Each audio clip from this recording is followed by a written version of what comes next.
जी हाँ दोस्तों, आईपीएल 2021 का सबसे धमाकेदार मुकाबला Chennai Super Kings versus Rajasthan Royals के बीच खेला गया मैच नंबर 47, जहां धमाकेदार तरीके से राजस्थान रॉयल्स ने 7 विकेट से चेन्नई सुपर किंग्स को दी मात और पॉइंट्स टेबल में अभी भी जीवित है प्लेऑफ की रेस में पहुंचने के लिए। आप सभी को बता दें, इस मुकाबले में रनों की बरसात हुई, चौके छक्कों की बरसात हुई। जो मैच फैंस देखना चाहते थे वही मैच देखने को मिला, क्योंकि जब से फेज 2 शुरू हुआ है इंडिया के मैदान के बाद से यूएई पहुंचा है कारवा, तब से सारे मैच एकदम फीके देखने को मिल रहे थे। एक मैच गया तो जो हाईएस्ट 185 के स्कोर के पार गया था, राजस्थान रॉयल्स के ही वो मुकाबला था। लेकिन इस मुकाबले की बात करते हुए फिर से राजस्थान रॉयल्स की टीम सामने थी और इन्होंने किया सबसे बड़ा रन चेज इस फेज 2 के मैच का। आप सभी को बताने वाले हैं मैच से जुड़ी पूरी जानकारी कि किस प्रकार से दोस्तों यशस्वी जायसवाल का 12 रन पर कैच छूटा था, जिसके बाद इन्होंने 19 गेंदों पर 50 जड़ दिया। तो वहीं बात करें ऋतुराज गायकवाड़ की, उनका भी 10 रन के आसपास विकेट छूटा था, उन्होंने भी आज एक शतक जड़ दिया। सारी जानकारी देंगे इस मैच से जुड़ी, लेकिन अभी तक आपने हमारा चैनल सब्सक्राइब नहीं किया है तो जल्द से जल्द सब्सक्राइब कर दी ताकि आप ऐसे ही लेटेस्ट अपडेट पा सके। साथ ही साथ अगर आप चेन्नई सुपर किंग्स को इस आईपीएल की सबसे तगड़ी टीम मानते हैं तो एक लाइक जरूर करिएगा। आप सभी को बता दें, ये मैच नंबर 47 खेला गया Sheikh Zayed stadium Abu Dhabi के शानदार मैदान पर, जहां की पिच पर काफी काम किया गया था। इस पिच को इस लायक बनाया गया ताकि यहां बल्लेबाजों का कहर देखने को मिल सके, क्योंकि यूएई की अगर तीनों पिच की बात करें, दुबई, शारजहां और अबू धाबी की, तो ये तीनों ही पिच दोस्तों इस बार लोवेस्ट स्कोर मुकाबला दे रही थी। लेकिन इस मुकाबले में दोस्तों इस अबू धाबी की पिच को चमका दिया गया, एकदम सपाट किया, जहां पर वानखड़े की पिच की तरह इस पिच को तैयार किया गया। और यहां पर पहले टॉस जीतकर राजस्थान रॉयल्स ने गेंदबाजी करने का फैसला किया, क्योंकि एक समय पर जब चेन्नई सुपर किंग्स बल्लेबाजी कर रही थी तब लग रहा था कि कप्तान संजू सैमसन का फैसला बिल्कुल गलत साबित हुआ, लेकिन उन्होंने इस फैसले को गलत साबित करा और बल्लेबाजी के दम पर इस मुकाबले में जीत दर्ज करी। आज के मुकाबले में करीब 5 बड़े बदलावों के साथ खेल रहे थे। उन्होंने आज Mahipal Lomror, Liam Livingstone, Riyan Parag, Chris Morris, Kartik Tyagi को बिठाते हुए Shivam Dubey, Glenn Phillips, David Miller और आकाश सिंह, मयंक मार्कंडे की टीम में एंट्री कराई। बाकी सब वही खिलाड़ी थे, इवन लुइस, यशस्वी जायसवाल, बाकी सब। और वहीं चेन्नई सुपर किंग्स की बात करें तो उन्होंने आज के मुकाबले में ड्वेन ब्रावो और दीपक चाहर को बाहर बिठाया।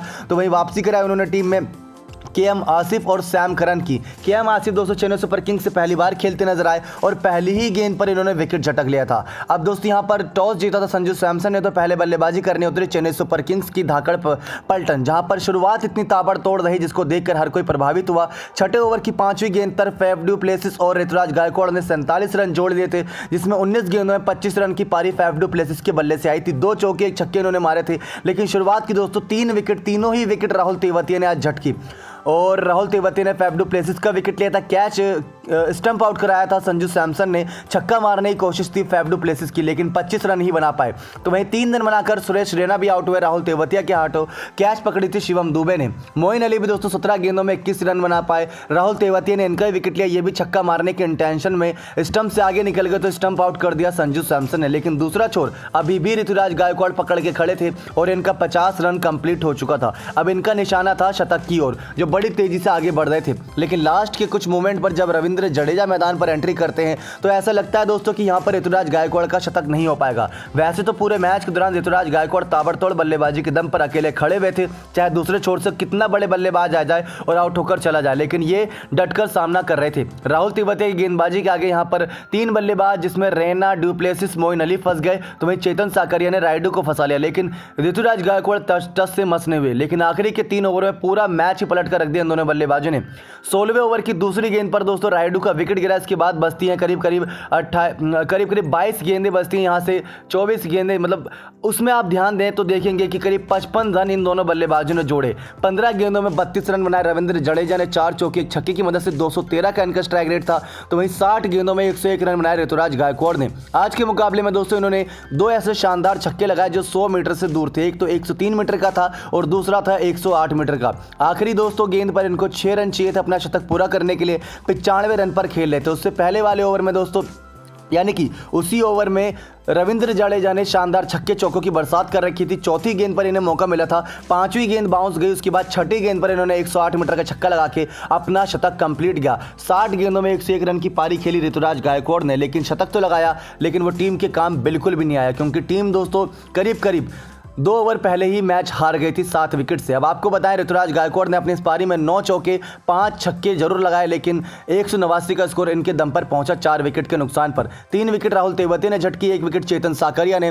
तो दूसरी तरफ बात करें राजस्थान रॉयल्स की, अब उनकी बारी थी चेस करने की कि किस माइंडसेट के साथ वो चेस करते, क्योंकि दोस्तों जब आपके पास खोने के लिए कुछ नहीं होता तो आप सबसे ताकतवर होते, ये तो आपने सुना ही होगा। तो राजस्थान रॉयल्स का भी यही हाल था, क्योंकि पॉइंट्स टेबल में इनका बुरा हाल है और मुंबई, पंजाब, कोलकाता से नीचे ही थी, तो इनके पास खोने के लिए कुछ नहीं था। 2 अंक की लड़ाई इनके लिए इंपॉर्टेंट है। नेट रन रेट यहाँ से मायने नहीं रखता, क्योंकि इनके जो अगले 2 मुकाबले होने हैं वो मुंबई और कोलकाता से ही होने हैं। अब वहाँ एक ना एक तो जीतेगा और एक ना एक तो हारेगा, और ये बात तो तय है कि कोई भी टीम 14 पॉइंट्स के साथ ही आगे बढ़ेगी, 12 पॉइंट्स के साथ प्लेऑफ में जगह बिल्कुल नहीं बना पाएगी। इसी वजह से इनकी माइंडसेट यही था और शुरुआत इन्होंने इतनी धमाकेदार की, जहां 12 गेंदों में 27 रन इवन लुइस ने, तो वहीं 21 गेंदों में 50 ठोक दिए यशस्वी जायसवाल ने। वैसे तो उन्होंने 19 गेंदों में 50 रन बनाया था, लेकिन आपको बताएं ऋतुराज गायकवाड़ जब बल्लेबाजी कर रहे थे तब संजू सैमसन की टीम से 10 रन पर उनका विकेट छोड़ा गया था, और वही 10 रन उनको इतना महंगा पड़ा कि उन्होंने 101 रन की पारी खेल डाली। तो यशस्वी जायसवाल दोस्तों जब बल्लेबाजी कर रहे थे तो 12 रन पर इनका कैच उठा था, जो कैच अंबाती रायडू ने छोड़ा था। लेकिन अगर वहां कैच पकड़ लिया होता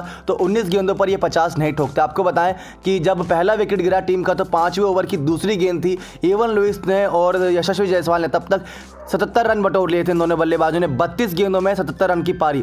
साल 2008 से लेकर साल 2021 की बात करें तो अब तक का सबसे बेहतरीन ओपनिंग रहा है ये राजस्थान रॉयल्स की, जहां पर 77 रन बनाए, वो भी 32 गेंदों के अंदर।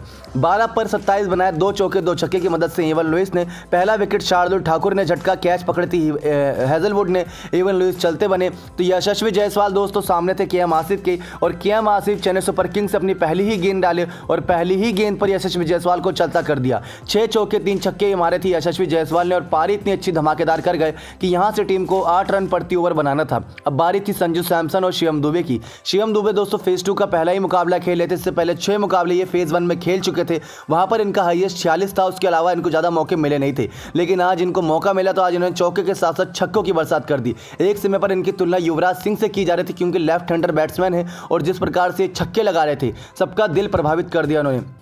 लेकिन बताएं तो 77 रन पर जब पार्टनरशिप टूटी थी इवन लुइस और यशस्वी जायसवाल की, तो 81 रन पर यशस्वी जायसवाल का विकेट गिरा था। लेकिन उसके बाद दोस्तों यहां से एक पार्टनरशिप ऐसी पनपी 91 रनों की, जिसमें संजू सैमसन और शिवम दुबे के बीच शानदार ट्विनिंग बनी।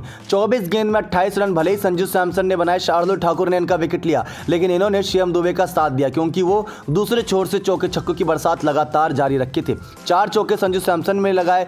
संजू सैमसन का विकेट शार्दुल ठाकुर ने 15वें ओवर की चौथी गेंद पर लिया, जब 170 रन टीम का स्कोर पहुंच चुका था। यानी कि यहां से टीम को जीत के लिए सिर्फ 20 रन चाहिए थे, ज्यादा कुछ बचा नहीं था मैच में। उसके बाद ग्लेन फिलिप्स आते हैं, जो इस समय T20 के सबसे ज्यादा छक्के मारने वाले बल्लेबाज हैं साल 2021 में। 8 गेंदों में 14 रन ये भी बनाते हैं, इसमें भी इनका एक छक्का और एक चौका रहता है। तो ये बात तो तय है कि अबू धाबी के मैदान पर अब जो भी मुकाबले होंगे उन पर निगाहें होंगी फैंस की, क्योंकि वहां पर चौके छक्कों की बरसात होना तय है। 42 गेंदों में 64 रन की नाबाद पारी खेली शिवम दुबे ने 4 चौके 4 छक्के की मदद से। लेकिन आपकी नजर में दोस्तों यहां पर कौन बनता है मैन ऑफ द मैच? क्या 19 गेंद पर 50 रन बनाने वाले यशस्वी जायसवाल, या 42 गेंद में 64 रन की नाबाद पारी खेलने वाले शिवम दुबे? 4 चौके 4 छक्के जरूर लगाए, लेकिन यशस्वी जायसवाल का स्ट्राइक रेट देखा जाए तो 238 का था। शुरुआत इंपॉर्टेंट होती है और वो शुरुआत यशस्वी जायसवाल और इवन लुइस ने दिलाई, लेकिन अंत शिवम दुबे ने किया, ये भी इंपॉर्टेंट था, क्योंकि अगर मिडिल ऑर्डर में विकेट आते तो दोस्तों यहां से पूरी टीम बिखर सकती थी। लेकिन शिवम दुबे और संजू सैमसन ने पारी को संभाला, 91 रन की इन्होंने पार्टनरशिप करी। अब बात करें यहां पर गेंदबाजी की, तो 2 विकेट झटके शार्दुल ठाकुर ने, और 4 ओवर के अंदर 55 रन दिए सैम करन ने, और 4 ओवर में 54 रन दिए जॉस हेजलवुड ने। बहुत महंगे साबित हुए। रविंद्र जडेजा से सिर्फ आज के मैच में एक ही ओवर करवाया गया। अब बात करें यहां पर पॉइंट्स टेबल की, क्योंकि 7 विकेट से शानदार तरीके से दोस्तों ये मुकाबला जीती चेन्नई सुपर किंग्स के खिलाफ राजस्थान रॉयल्स की टीम। 190 रन चेस कर लिया, इससे ज्यादा क्या ही चाहिए यहां पर जीत के लिए। और यहां पॉइंट्स टेबल दोस्तों ये कहते हैं कि इस समय चेन्नई भले ही हार गई ये मुकाबला, लेकिन नंबर 1 पर वो अभी भी बरकरार है। लेकिन राजस्थान रॉयल्स दोस्तों यहां से छलांग मार के एक कदम ऊपर आ गई है और मुंबई इंडियंस से ऊपर आ गई है, 6ठे नंबर पर आ गई है 12 में से 5 मैच जीतकर, क्योंकि इनका नेट रन रेट सही है मुंबई इंडियंस के मुकाबले में।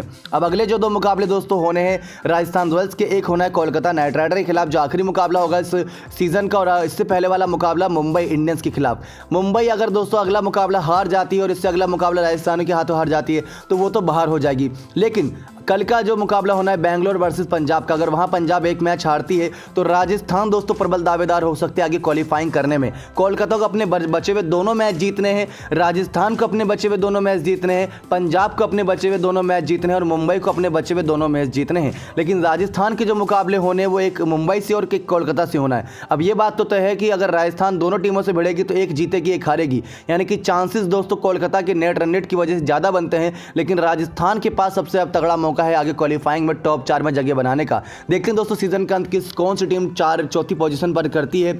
और इस समय बेंगलोर भी 11 में से 7 ही मैच जीती है। अगर अपने तीनों मुकाबले हार जाती है, उनका नेट रन रेट कम है, तो बाकी जो नीचे की 3-4 टीमें हैं वो यहाँ पर इस पोजीशन पर जरूर नजरें गड़ाई होंगी। तो ये था दोस्तों मैच नंबर 47 का पूरा हाल। किस प्रकार से यहाँ पर रविंद्र जडेजा की बल्लेबाजी बेहतरीन थी और ऋतुराज गायकवाड़ का शतक बेहतरीन था, लेकिन शिवम दुबे और यशस्वी जायसवाल ने सबका दिल लूटा और मैच भी उन्होंने ही अपनी टीम को जितवाया। नेक्स्ट 9 स्पोर्ट्स की रिपोर्ट।